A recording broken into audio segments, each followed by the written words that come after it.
من الشيطان الرجيم. بسم الله الرحمن الرحيم.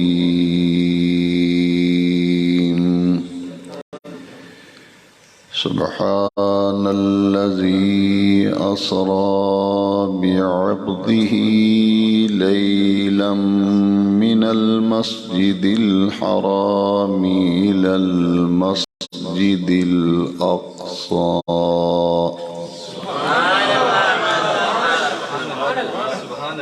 الذي باركنا حوله لنريه من آياتنا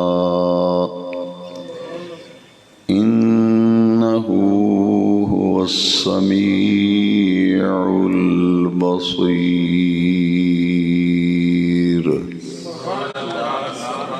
صدق الله مولانا العظيم.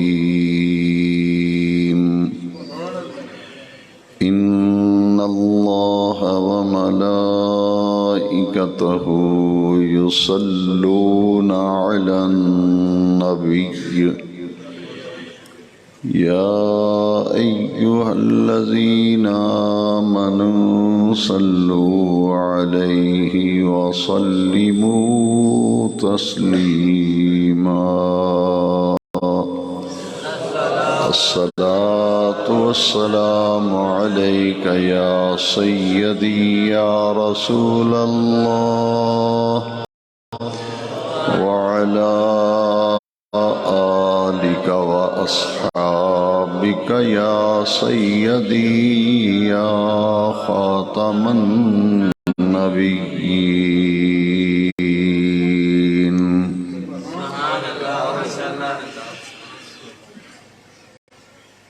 سامعین محترم،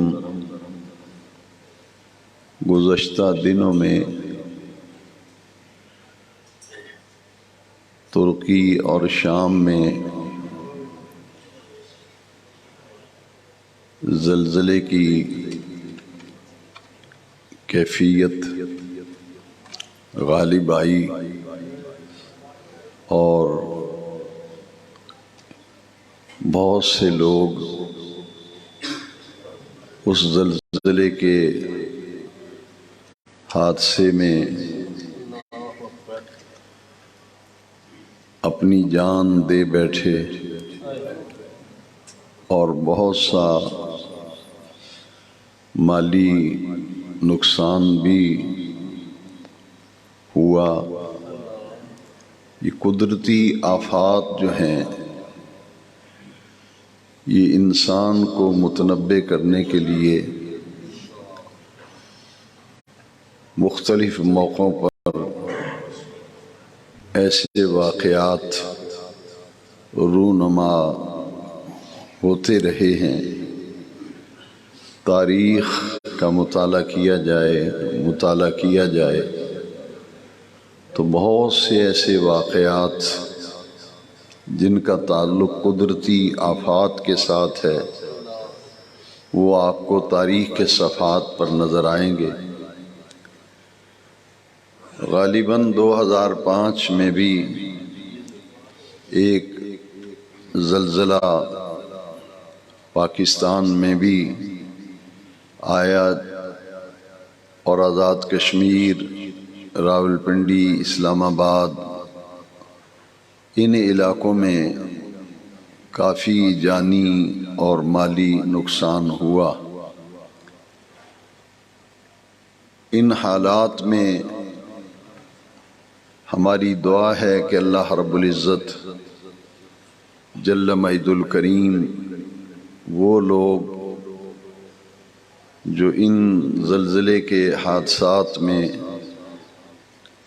اپنی جان سے ہاتھ دھو بیٹھے آخرت کے جہان میں چلے گئے، اللہ تعالیٰ ان سب کی اہل ایمان کی مغفرت فرمائے اور ان کے درجات کو اللہ سبحانہ و تعالی بلند فرما کر ان کے جملہ پسماندگان کو، خاندانوں کو اللہ کریم صبر جمیل عطا فرمائے۔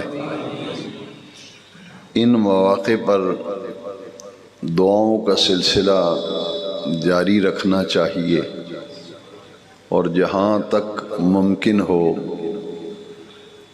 پوری دنیا کے مسلمانوں میں ایک بیداری کی لہر آئی ہے، اور ہمارے وطن عزیز پاکستان سے بھی ان لوگوں کی مالی امداد کے لیے یہاں سے فوج بھی روانہ کی گئی ہے، امدادی سامان بھی بھجوایا گیا ہے۔ تو ہماری دینی اور ملی ذمہ داری ہے کہ ایسے اگر کوئی قابل اعتماد لوگ اور ادارے جو یہ سماجی خدمت کے شعبے میں کام کرتے ہیں، ان کے ذریعے اگر ممکن ہو تو قدرتی آفات سے متاثر اپنے دکھی دینی بھائیوں کی ہمیں ہر ممکن اخلاقی اور مالی مدد جاری رکھنی چاہیے۔ ان مواقع سے ہمیں سبق حاصل کرنا چاہیے، لیکن تاریخ کے صفحات گواہ ہیں کہ ہم نے ایسے واقعات سے جیسے ہمیں سبق حاصل کرنا چاہیے اور اپنی عملی زندگی کو بہتر بنانا چاہیے، اس سے ہم بہت غفلت میں ہیں اور ان امور کی طرف ہماری توجہ ہی نہیں، اور ہم ان غفلتوں کی وجہ سے ایسے جملے اپنی زبان سے نکالتے ہیں جو اللہ تبارک و تعالیٰ کو سخت ناپسند ہیں۔ اکثر لوگوں کو آپ نے بھی سنا، میں نے بھی سنا، لوگ کہتے ہیں جب وقت آئے گا تو دیکھا جائے گا۔ یہاں تک میں نے سنا کہ پہلے پریشان ہونے کی کیا ضرورت ہے، جب مصیبت آئے گی تو دیکھا جائے گا۔ وہ تو دیکھنے کا موقع ہی نہیں ملتا۔ ان واقعات میں آپ نے دیکھا ہے، اس لیے ہمیں اپنی آخرت اور اپنی عاقبت کی فکر کرتے ہوئے اپنی زندگی کی کیفیات اور احوال جو ہیں انہیں بہتر بنانے کی کوشش کرنی چاہیے، تاکہ قدرتی جب وقت آ جائے، اور ہم کہتے ہیں جب وقت آئے گا تو دیکھا جائے گا، تو کم از کم اس وقت آنے سے پہلے پہلے ہماری کچھ تیاری تو ہو۔ اس دنیا سے جب چھوڑ کے جائیں تو کم از کم ناکام ہو کے تو نہ جائیں، کامیاب ہو کے جائیں۔ ناگہانی آفات، زلزلے اور یہ مصیبتیں اور دکھ اور اموات کا سلسلہ اور حادثات، ان میں جان تو چلی جاتی ہے، لیکن ہمیں چاہیے کہ بحیثیت مسلمان ہم اپنی موت کی ہر وقت تیاری رکھیں اور قبر کی تیاری رکھیں، تاکہ دنیا سے جب جائیں تو سرخرو ہو کر کے جائیں۔ یہی دین اسلام کی تعلیمات کا خلاصہ ہے کہ ایسی زندگی گزارو جس سے دنیا اور آخرت کی بھلائیاں بھی ملیں، اور یہاں بھی آدمی سرخرو رہے اور آخرت میں بھی سرخرو ہو جائے۔ اللہ تبارک و تعالی مجھے اور آپ کو ان باتوں پر غور کرنے اور ان پر عمل کرنے کی اللہ کریم ہمیں توفیق عطا فرمائے۔ رجب المرجب شریف کا مہینہ جاری ہے، چل رہا ہے۔ اس مہینے کی 26 تاریخ کو، یعنی 26 رجب اور 27 رجب کی درمیانی شب، اللہ رب العزت نے ہمارے نبی کریم صلی اللہ علیہ وسلم کو شان معراج اور معجزہ معراج سے سرفراز فرمایا۔ جس طرح میلاد النبی صلی اللہ علیہ وسلم حضور کی عظمتوں کے بیان میں ایک بہت بڑا عنوان جو ہے وہ میلاد النبی ہے، اسی طرح نبی کریم علیہ السلام کی حیات مقدسہ، حیات طیبہ اور آپ کی عظمتوں کے حوالے سے معراج النبی صلی اللہ علیہ وسلم یہ بھی ایک بڑا مقدس عنوان ہے۔ حضور کے اس عظیم الشان اور محتمم بشان معجزہ کا نام جو ہے وہ معجزہ معراج ہے۔ ان گنت معجزات نبی کریم علیہ السلام کو عطا فرمائے گئے، اور ان ان گنت معجزات میں سے معجزہ معراج ایک منفرد معجزہ ہے اور بڑا حیرت انگیز معجزہ ہے، جس کا ذکر اللہ سبحانہ و تعالی نے قرآن مجید میں 2 مقامات پر کیا ہے۔ اجمالاً معجزہ معراج شریف کا ذکر قرآن مقدس میں 2 مقامات پر ہے۔ قرآن مجید کی ایک مشہور سورہ ہے سورہ بنی اسرائیل، اور اس سورت کا دوسرا نام ہے سورہ اسراء۔ یہ سورہ بنی اسرائیل کی پہلی آیت ہے، جس میں نبی کریم علیہ السلام کے معجزہ معراج کا ذکر کیا گیا، اور اسے قرآن کی آیت میں رب ذوالجلال نے سیر کا لفظ استعمال کیا۔ سیر ایک ہوتا ہے سفر اور ایک ہوتی ہے سیر۔ آپ یہاں سے لندن کا سفر کر رہے ہیں، آپ بیرون ملک ہوائی جہاز پہ جا رہے ہیں، تو آپ کا سفر جاری ہے۔ اس سفر میں آدمی سو جاتا ہے، اسے کچھ پتہ نہیں ہوتا دائیں بائیں کیا ہو رہا ہے، جہاز میں بیٹھتے ہی لوگ سو جاتے ہیں، اور جب منزل آتی ہے تو پھر بیدار ہوتے ہیں، اور پھر وہ کہتے ہیں اچھا مانچسٹر آ گیا، ہیتھرو ایئرپورٹ پہ جہاز اتر رہا ہے۔ سفر اور سیر میں فرق ہے۔ سفر تو بے خبری میں بھی ہوتا ہے، لیکن سیر میں بندہ بالکل ہوشیار ہو کر، پوری طرح چکنا ہو کر سیر کرتا ہے۔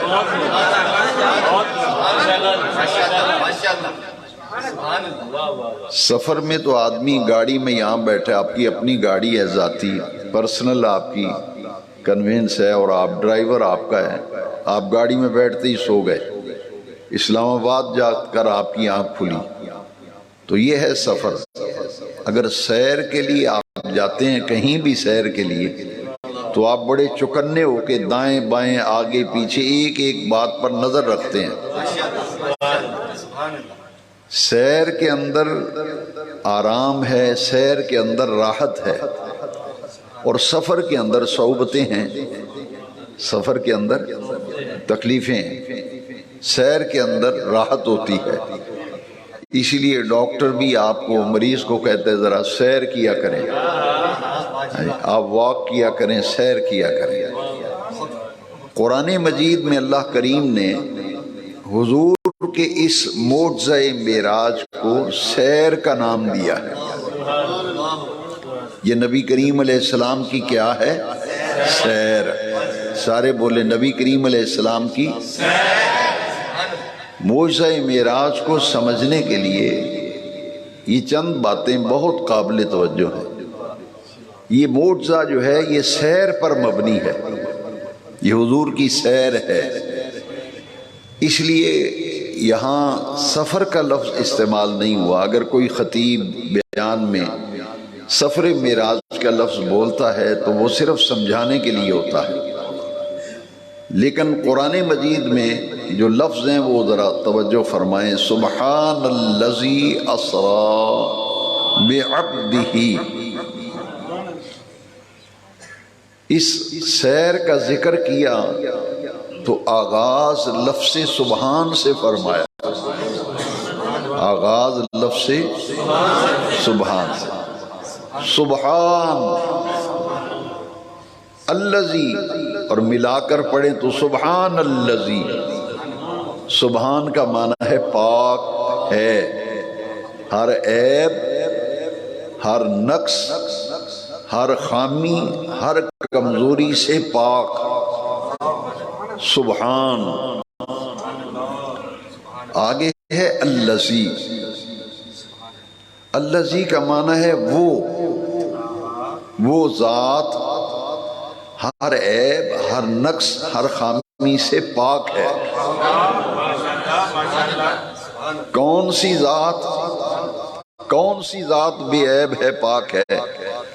فرمایا الذی اسرا، جس نے راتوں رات سیر کرائی، جس نے، یہ نقاط سمجھیں۔ معراج شریف پر جتنے بھی اعتراضات اور شکوک و شبہات وارد کیے جاتے ہیں، ان کا ازالہ قرآن مجید کی آیت کی روشنی میں آج بیان جمعہ میں عرض کرنا چاہتا ہوں۔ اسرا کا معنی جو ہے، اس پہ ذرا غور کریں، ایکو ذرا کم کریں بیٹا۔ اسرا یسری اسراعن، اسرا یسری اسراعن کا معنی ہے رات کو سیر کرانا۔ یہ سیر دن کو نہیں ہوئی، سیر ہوئی ہے، ہاں، سیر تو عمومی طور پر دن میں کی جاتی ہے، صبح سیر کی جاتی ہے۔ بے نیاز رب نے اس سیر کے لیے جس وقت کا انتخاب کیا وہ وقت رات کا ہے، رات کی سیر۔ اسرا کا معنی ہے رات کو سیر کرانا۔ سیر کرانے والا ہر عیب، ہر خامی، ہر نقص سے پاک۔ اللہ کریم نے سیر کرائی، اور کس کو سیر کرائی؟ اور رات کو سیر کرائی۔ سیر کسے کرائی؟ فرمایا بعبدہ، اسرا بعبدہ، اپنے بندہ خاص کو۔ صرف عبد نہیں فرمایا،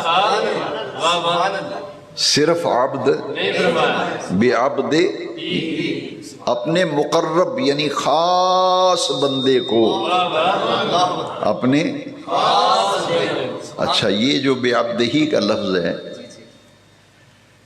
سلطان الواعظین حضرت مولانا ابو النور محمد بشیر رحمت اللہ تعالی علیہ نے یہ لفظ خاص جو ہے نا، اسرا بعبدہ، اپنے خاص بندے کو۔ اس خاص سے کیا مراد ہے؟ کون سا بندہ ہے خاص؟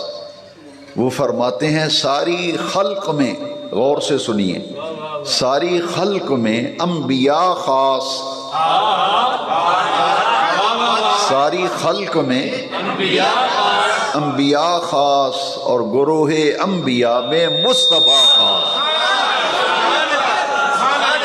اور گروہ انبیاء میں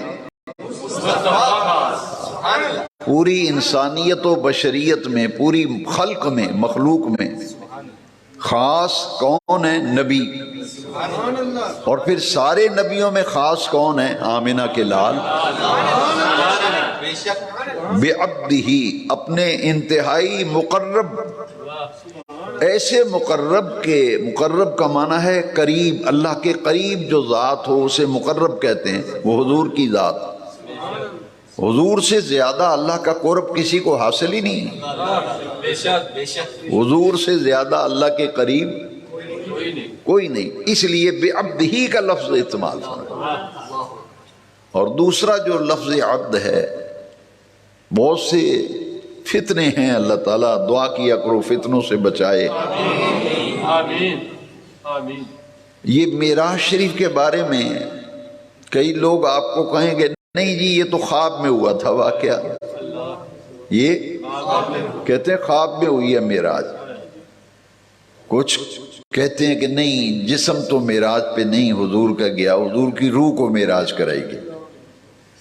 لفظ عبد بتاتا ہے، لفظ عبد بتاتا ہے کہ حضور کی یہ معراج روح مع الجسد ہے، روح مع الجسد، جسد مبارک جسم اطہر بھی معراج پہ گیا اور حضور کی روح مبارک بھی معراج پہ گئی۔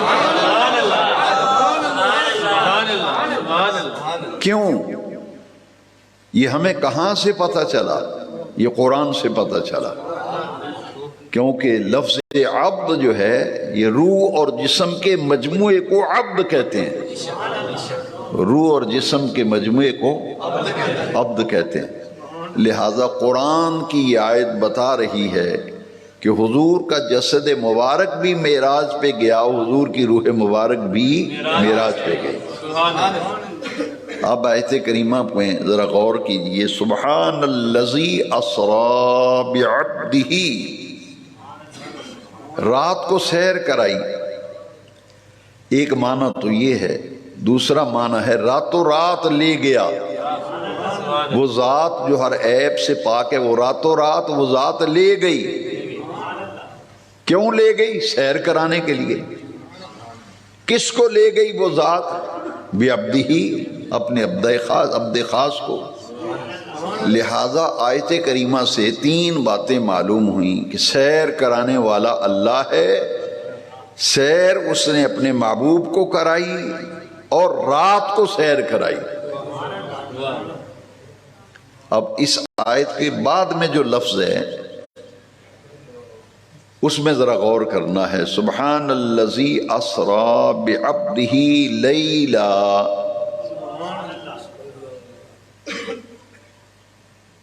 اگر یہاں وقف کریں گے تو پڑھیں گے سبحان الذی اسری بعبدہ لیلا، اور اگر ساتھ اگلی آیت بھی ملا کے پڑھیں گے پھر کیا پڑھیں گے؟ سبحان الذی اسری بعبدہ لیلا من المسجد الحرام۔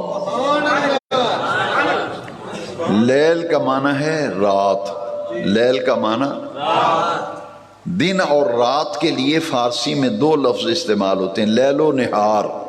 نہار کا معنی صبح، لیل کا معنی رات۔ اب یہاں پھر حالانکہ اسرا کے اندر معنی ہے کہ رات کو سیر کرائی، لیکن بعد میں پھر لیل کا لفظ آیا، بعد میں پھر یہ تاقید ہے، تاقید۔ جیسے پنجابی میں کہتے ہیں گل نو پیڑیاں پکیاں کرنا ہوئے تو اس گل نو دوبارہ کیتا جاندہ ہے، اس لیے تاقید آئی ہے کہ کسی کو غلط فہمی نہ ہو جائے کہ رات کو سیر کرائی ہے تو ساری رات ہی سیر ہوتی رہی ہے، کسی کو غلط فہمی نہ ہو کہ ساری رات ہی سیر ہوتی رہی ہے۔ دیکھیے قرآن مجید کو جب سمجھ کے پڑھتے ہیں تو بڑا لطف آتا ہے، آپ کو بھی لطف آ رہا ہے؟ اندازہ فرمائیں، ہم نے عجیب عجیب باتیں ہم نے کوئی فرق نہیں پڑتا، میں نے کہا بڑا فرق پڑتا ہے، اتنا فرق پڑتا ہے کہ اگر صرف لیل کا لفظ ہو تو میں نے رات کو سیر کرا۔ یہ اوپر جو دو زبریں آئی ہیں نا، لیل کے اوپر دو، اسے تنوین کہتے ہیں، اسے کیا کہتے ہیں؟ تنوین۔ لیلن، دو زبریں، دو زبروں سے معنی بدل گیا۔ آپ کہتے ہیں نہیں فرق کو نہیں پڑتا، فرق تو پڑا ہے۔ لیل کا معنی ہے رات، لیلن دو زبریں آ گئیں۔ اب معنی یہ ہے التنوین للتقلیل، تنوین آتی ہے تقلیل کے لیے، یعنی یہ سیر ساری رات نہیں ہوتی رہی، رات کے مختصر وقت میں، تھوڑے سے وقت میں اللہ نے ساری سیر کو مکمل کرا دیا۔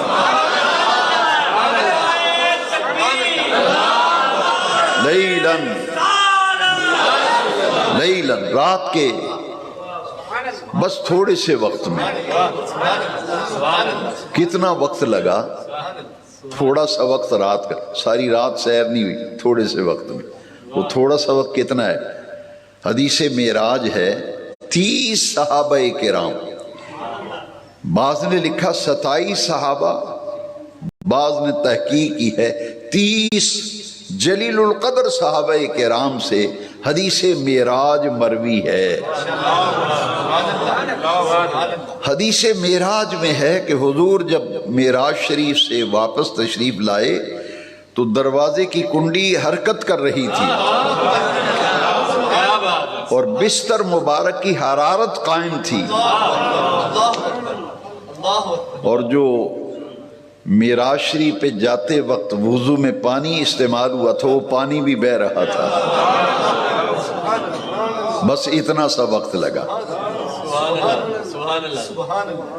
بعض لوگوں کو تعجب ہوتا ہے کہ اتنا وقت، اس لیے کہ جب حضور معراج پہ تشریف لے گئے، روانہ ہوئے نا، سیر معراج کے لیے حضور جب مکہ شریف سے حتیم سے چلے، روانہ ہوئے، بے نیاز رب نے ساری کائنات کے نظام کو روک دیا۔ تو جب سرکار روانہ ہوئے، جہاں کنڈی تھی اسے روک دیا گیا، پوری کائنات کا نظام معطل ہو گیا، روک دیا گیا پوری کائنات کا نظام۔ اور جب میرے آقا کریم ساری سیر مکمل کر کے واپس تشریف لائے نا، تو جب حضور مکہ مکرمہ میں واپس جلوہ گر ہوئے تو کائنات کے نظام کو اللہ کریم نے پھر جاری و ساری فرما دیا۔ وہ سسپینشن جو واقعہ ہوئی تھی، تعطل واقعہ ہوا تھا، اسے پھر جاری کر دیا، اور کائنات کا نظام جب جاری کیا گیا، جہاں جہاں جو چیز رکی ہوئی تھی اس نے وہاں سے آگے چلنا شروع کر دیا، اس نے وہاں سے آگے چلنا۔ اس لیے کہ جب حضور جانے کائنات ہیں، نبی کریم علیہ السلام جانے کائنات ہیں، روح کائنات ہیں، تو جب جان ہی روانہ ہو گئی اور روح ہی لامکان کی طرف پرواز کر گئی تو پوری کائنات کا نظام رک گیا، اور جب روح اور جان واپس آئی تو کائنات کا نظام پھر چلنے لگا۔ اسی لیے امام احمد رضا نے کہا، جان ہے وہ جہان کی، جان ہے وہ جہان کی، جان ہے تو جہان ہے۔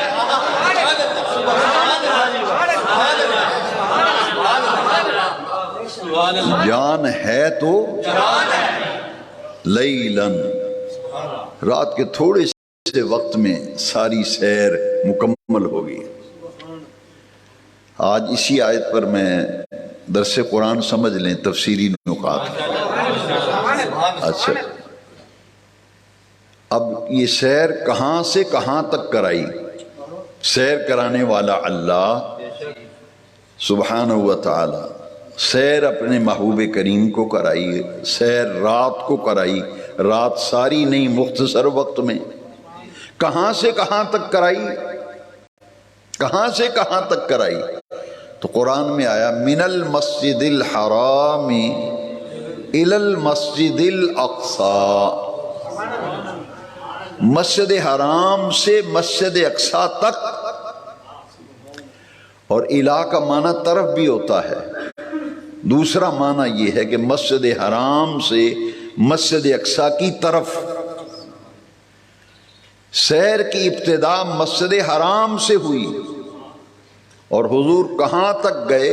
مسجد اقصی، مسجد اقصی تشریف لے گئے۔ ایک مسجد سے حضور دوسری مسجد گئے، اسرا بعبدہ لیلا من المسجد الحرام الی المسجد الاقصی، اور اس مسجد اقصی کا پھر اللہ کریم نے تعارف کرایا۔ یہ مسجد اقصی وہ ہے الذی بارکنا حولہ، بارکنا کا معنی ہے ہم نے، الذی مسجد اقصی کی طرف اشارہ ہے۔ یہ مسجد اقصی وہ ہے ہم نے بڑی برکتیں رکھی۔ بارکنا کا معنی ہے ہم نے بڑی برکتیں رکھی۔ کہاں برکتیں رکھی؟ فرمایا حولہ، حولہ، مسجد اقصی کے ارد گرد، مسجد اقصی کے۔ اچھا، اس میں جو لوگ بات بات پر نکتہ چینی کرتے ہیں، صرف سمجھانے کے لیے عرض کروں گا، اس آیت میں تو مسجد اقصی کے اندر کی برکتوں کا ذکر ہی نہیں۔ الذی بارکنا حولہ، ارد گرد، تو کیا مسجد کے اندر برکت نہیں ہوتی؟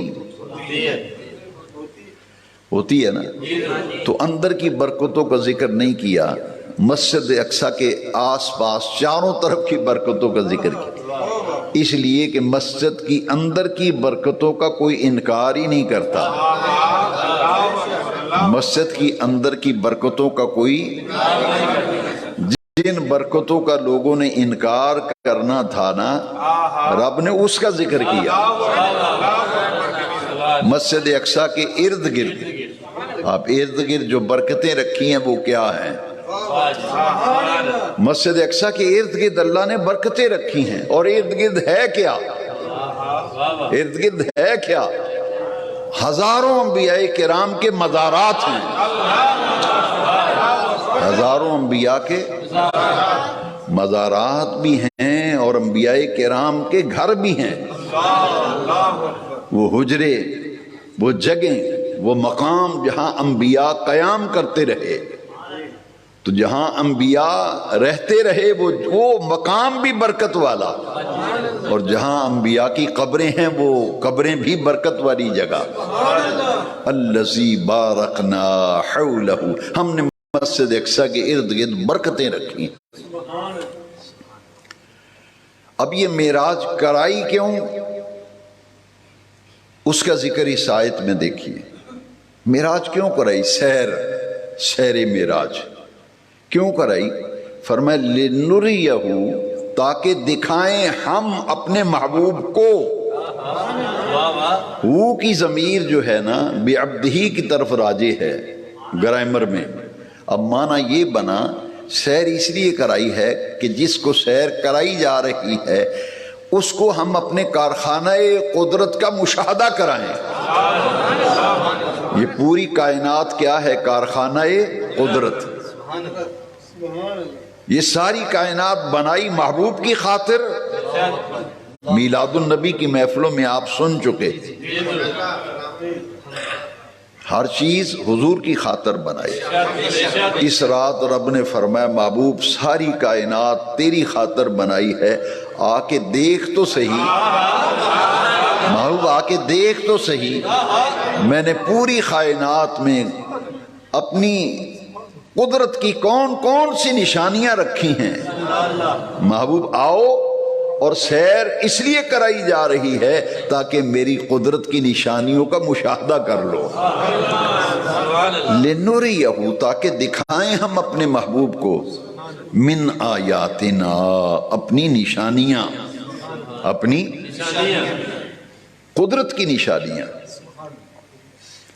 اب نشانیاں تین قسم کی ہیں، اللہ کی قدرت کی تین قسم کی نشانی۔ ایک وہ جن کا تعلق دیکھنے سے ہے، کچھ نشانیاں ایسی ہیں جنہیں حضور نے دیکھا، کچھ نشانیاں ایسی ہیں جنہیں حضور نے دیکھا، کچھ ایسی نشانیاں ہیں جنہیں حضور نے سنا، کچھ نشانیاں ان کا تعلق سننے کے ساتھ تھا، کچھ کا تعلق دیکھنے سے تھا، کچھ کا تعلق چکھنے سے تھا۔ جو نشانیاں دیکھنے والی تھیں حضور نے معراج کی رات انہیں دیکھا، جو چکھنے والی تھیں انہیں حضور نے چکھا، اور جو سننے والی تھیں میرے آقا کریم نے انہیں سنا۔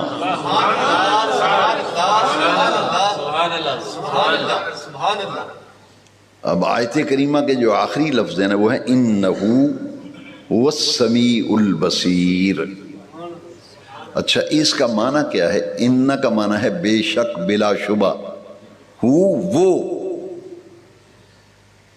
انہو بے شک وہ السمیع البصیر۔ سمیع کا معنی ہے سننے والا، بصیر کا معنی ہے دیکھنے والا۔ بلا شبہ وہ دیکھنے والا ہے، وہ سننے والا ہے، سمیع بھی ہے، بصیر بھی ہے۔ اب یہ کون ہے جو سمیع بھی ہے اور بصیر بھی ہے؟ مفسرین کرام نے فرمایا یہ حضور کے بارے میں بھی فرمایا گیا اور نبی کریم علیہ السلام کے بارے میں فرما کر پھر بے نیاز رب نے یہ دونوں صفتیں اپنے لیے استعمال فرمائیں،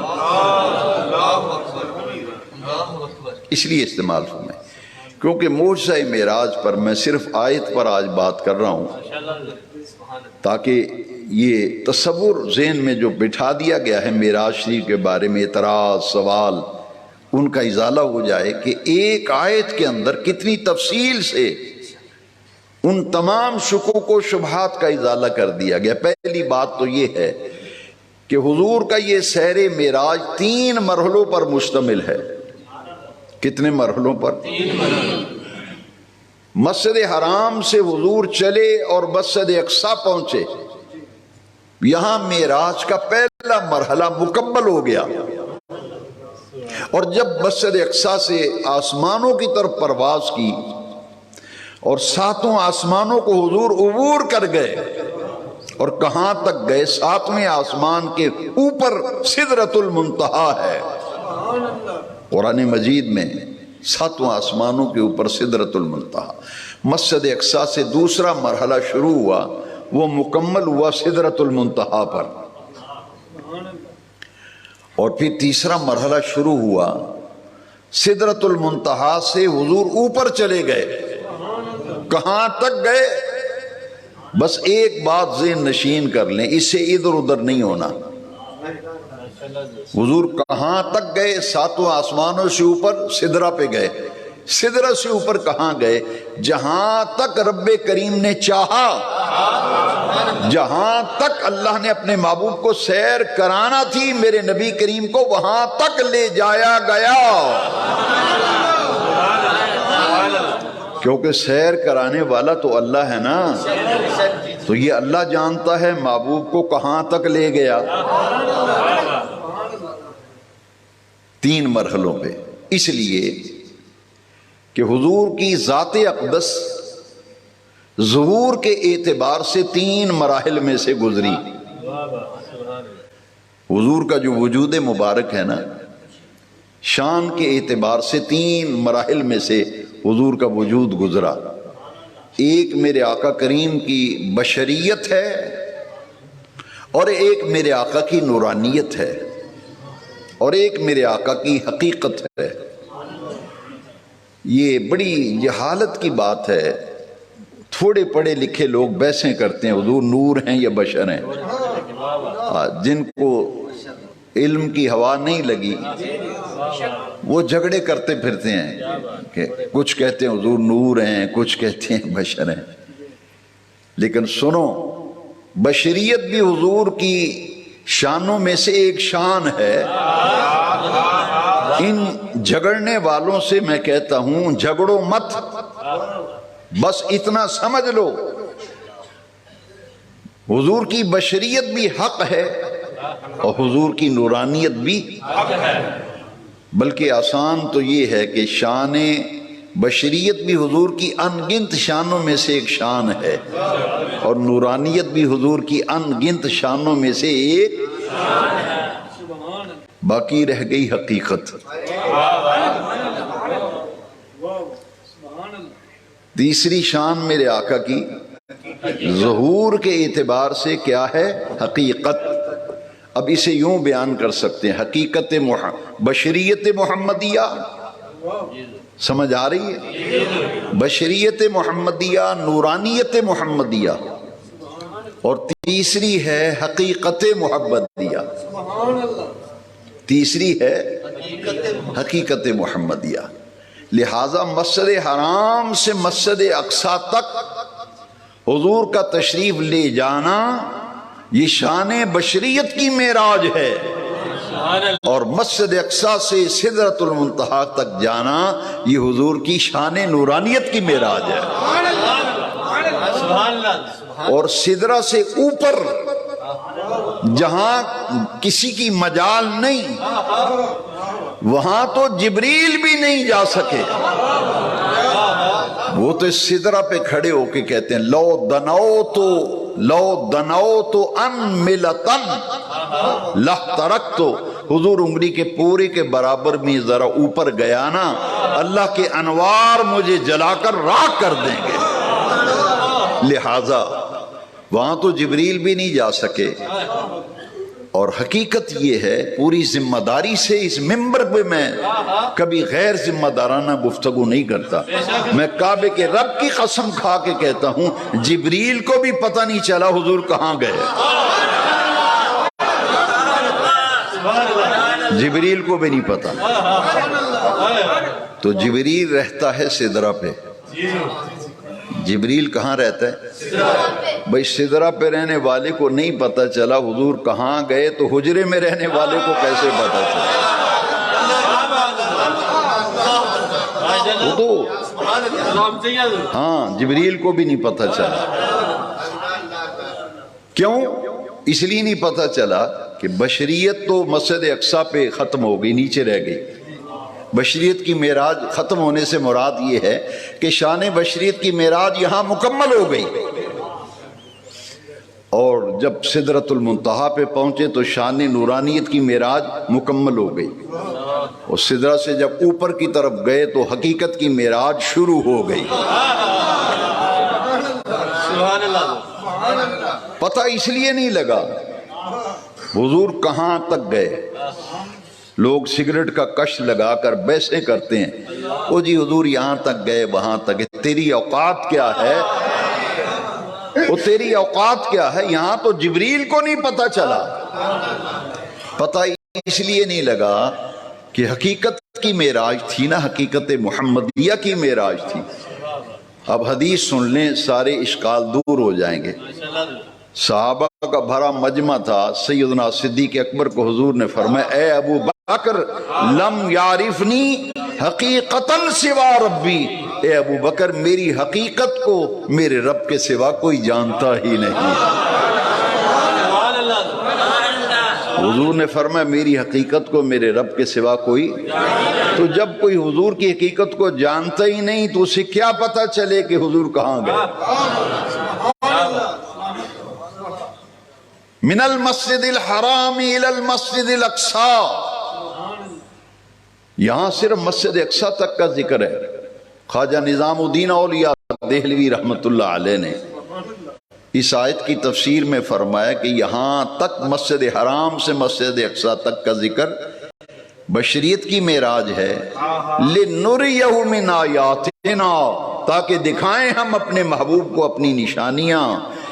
یہ مسجد اقصی سے سدرۃ المنتہا تک کا ذکر ہے، اور آیت کریمہ کے آخری حصے میں اِنَّهُ هُوَ السَّمِيعُ الْبَصِيرُ، سدرہ سے آگے لا مکان تک، حریم خلوت تک حضور کا تشریف لے جانا، یہ معراج شریف کے مرحلے کے تیسرے مرحلے کا ذکر ہے۔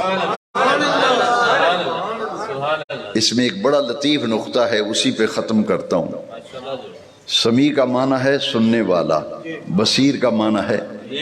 خواجہ نظام الدین اولیاء فرماتے ہیں یہ تیسرے مرحلے کا ذکر ہے، تیسرے مرحلے کا ذکر۔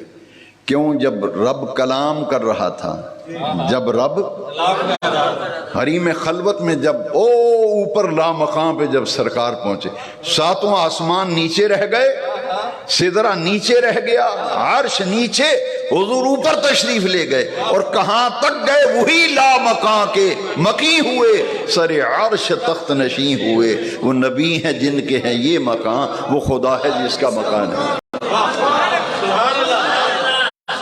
اب جب دوسرا ذکر ہے معراج شریف کا سورہ النجم میں، سورہ نجم میں معراج شریف کے ذکر ہے، فَأَوْحَى إِلَىٰ عَبْدِهِ مَا أَوْحَى۔ زمینی سفر کا ذکر اس آیت کے اندر ہے جس پر آج میں نے درس دیا، اور آسمانی معراج کا ذکر ہے سورہ النجم میں، فَأَوْحَى إِلَىٰ عَبْدِهِ مَا أَوْحَى، جو رب نے چاہا اپنے محبوب سے کلام کیا۔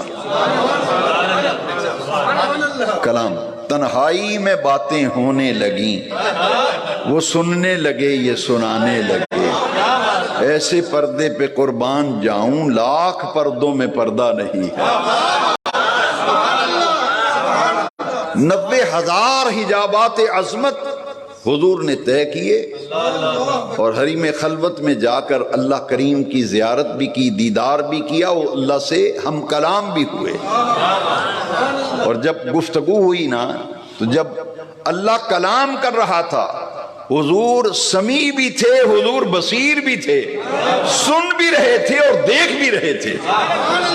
اور جب حضور کلام کر رہے تھے تو پھر اللہ سمیع و بصیر تھا، اللہ حضور کو دیکھ بھی رہا تھا، سن بھی رہا تھا۔ اور جب اللہ کلام کر رہا تھا تو حضور سمیع و بصیر تھے، حضور سن بھی رہے تھے، دیکھ بھی رہے تھے۔ خواجہ نظام الدین اولیاء دہلوی فرماتے ہیں، اللہ اپنے محبوب کا سمیع و بصیر ہے اور محبوب اپنے رب کے سمیع و بصیر ہیں۔ تو معجزہ معراج کے تیسرے مرحلے کا ذکر انہو هو السمیع البصیر میں ہے۔ یہ ہے معجزہ معراج۔ یہ رجب شریف کی 27ویں رات کو یہ حیرت انگیز معجزہ پیش آیا۔ اب اس پہ آخری بات یہ ہے کہ حضور کیسے گئے جی؟ جو لوگ اعتراض کرتے ہیں، اللہ کریم نے سارا اعتراض ختم کر دیا۔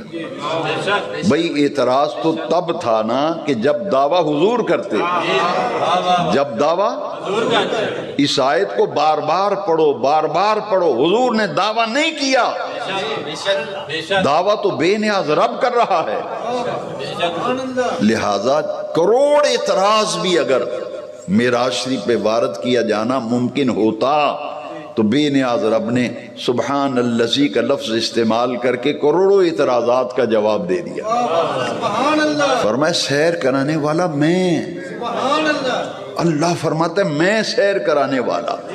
لہٰذا اگر تم معراج پہ حضور کے جانے پہ اعتراض کرو گے تو وہ حضور پہ اعتراض نہیں، وہ بے نیاز رب فرماتا ہے وہ تو میری ذات پر اعتراض کر رہے ہو، کیونکہ میں لے گیا ہوں، میں تو قادر مطلق ہوں، میری ذات ہر نقص ہر خامی سے پاک ہے۔ رب ہو کر اپنے محبوب کو آسمانوں پر نہ لے جا سکے تو یہ عیب ہے۔ تو بے نیاز رب نے فرمایا میں تو ہر عیب سے پاک ہوں، لے جانے والا میں ہوں۔ محبوب نے جانے کا دعویٰ نہیں کیا، رب فرماتا ہے دعویٰ تو میں کر رہا ہوں، میں راتوں رات اپنے محبوب کو لے گیا ہوں۔ میں اپنے محبوب کو راتوں رات لے گیا ہوں۔ یہ ہے معجزہ معراج۔ تفصیل انشاءاللہ بیان ہوتی رہے گی۔ وآخر دعوانا